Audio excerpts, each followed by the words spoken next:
What's up, my people? I hope you are doing fine. I'm doing fine, just like the way you can see me. Um, Today, uh, I want to talk about part three of the series of my interviews with regards to the process of going through the interviews. Yeah.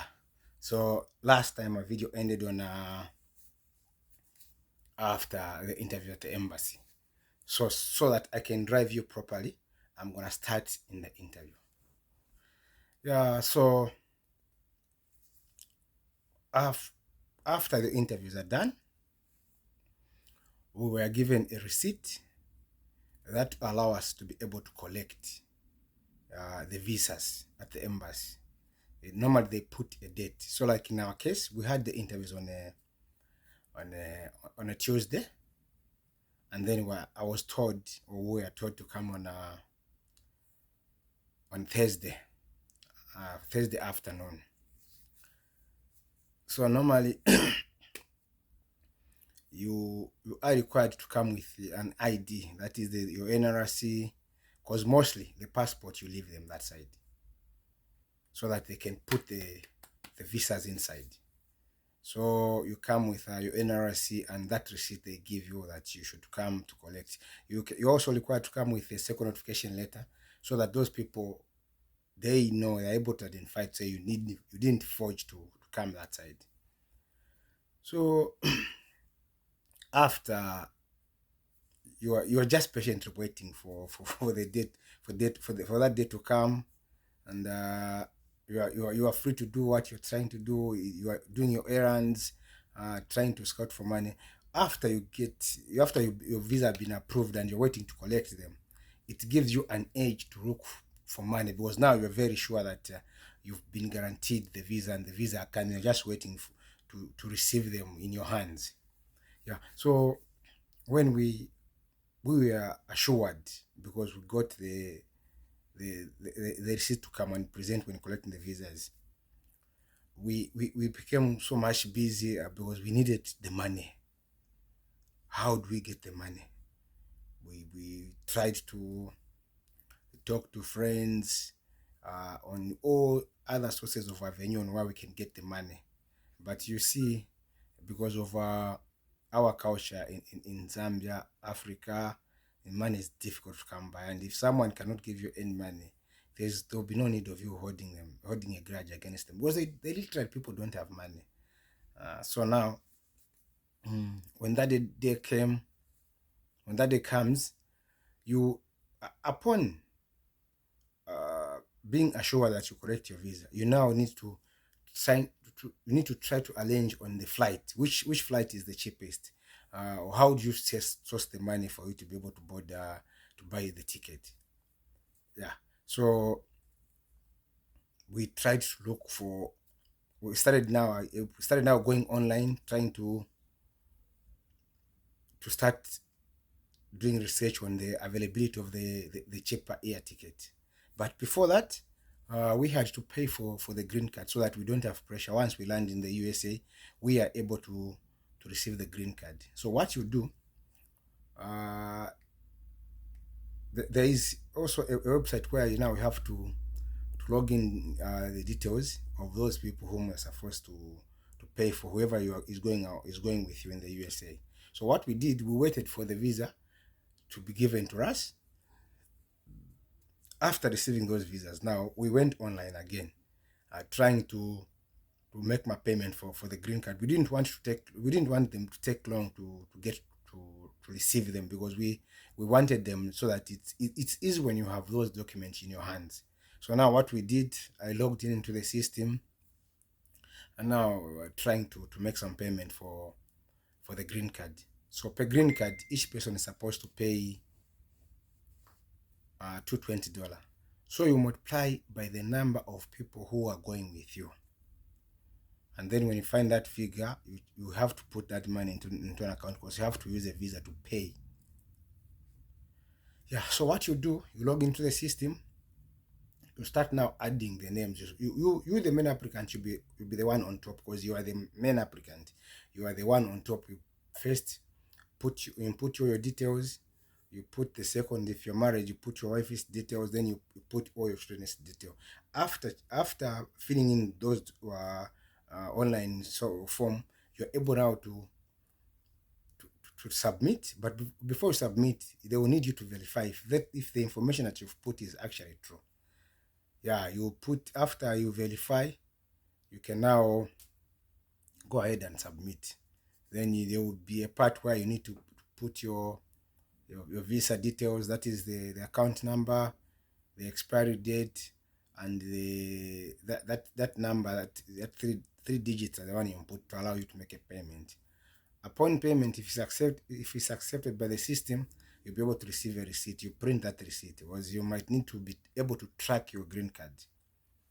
Yes. So after you've done that, you now go to book a flight. In my case, there we had to check Qatar Airways, because I needed to go first before my wife and my children, or my child. I needed to go first because we didn't have enough money. So now started to check with Qatar Airways. You check with Fly Emirates. You check with Ethiopian Airline, South African Airways. You also check with Kenyan Airways, Low Dutch. Any of these are other agencies that you feel can help you to book an air ticket. You can even book online, and then just go and pay to their local office where you've booked the air ticket.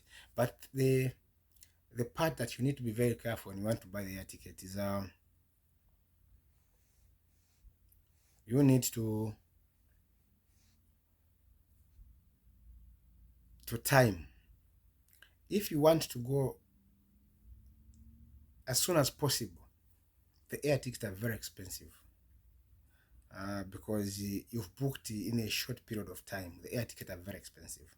But if you give yourself like 1 month, you find as much cheap air ticket as possible, because the money you can pay for a short period of time, the one you're trying to book, it can be the money that can cater for 2 people if you took time in booking.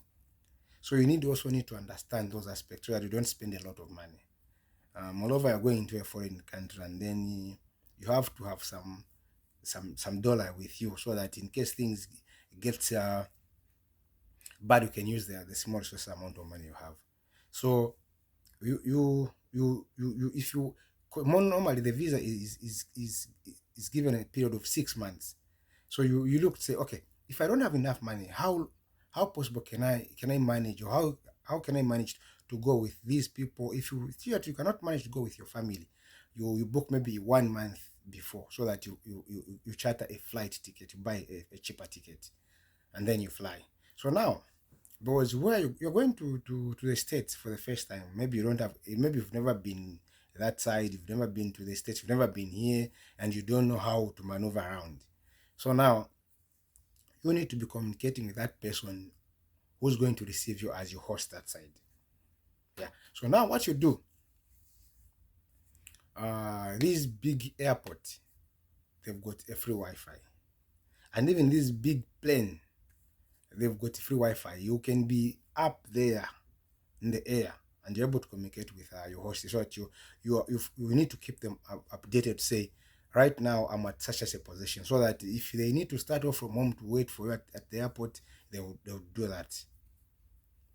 A plane like those big airplane like the Low Dutch Airline, those ones, they've got internet, and even when you are living, let's say, whichever country you're coming from, most countries in Africa, they don't have internet at the airport, but Oliver Tambo International Airport, they've got free Wi-Fi, so you can log in and you continue chatting with your host. And these other big countries like in Europe, they do have internet, so you can always be able to chat with your host and maybe keep them updated.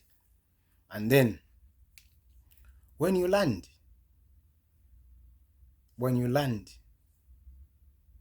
that will be what we call the point of entry. You need to go through the immigration. They need to enter into the system, and they will not say this is a green card winner. They'll enter your details into the system. So once they enter into the system, they allow you to go, and then your bag will go separate way. You receive a bag in a separate route. So now, after they've allowed you in, you've been allowed to go in, to come into the country, they'll direct you where you go and receive your bag. You go, they will direct you. Can you ask? They will direct you where you need to receive your bag. After you receive you, because the bags come like on a layer, like where they're just moving, and then you're able to pick up your bag, and maybe by then you'll have contacted your host. They'll come and pick you up. Then you go home.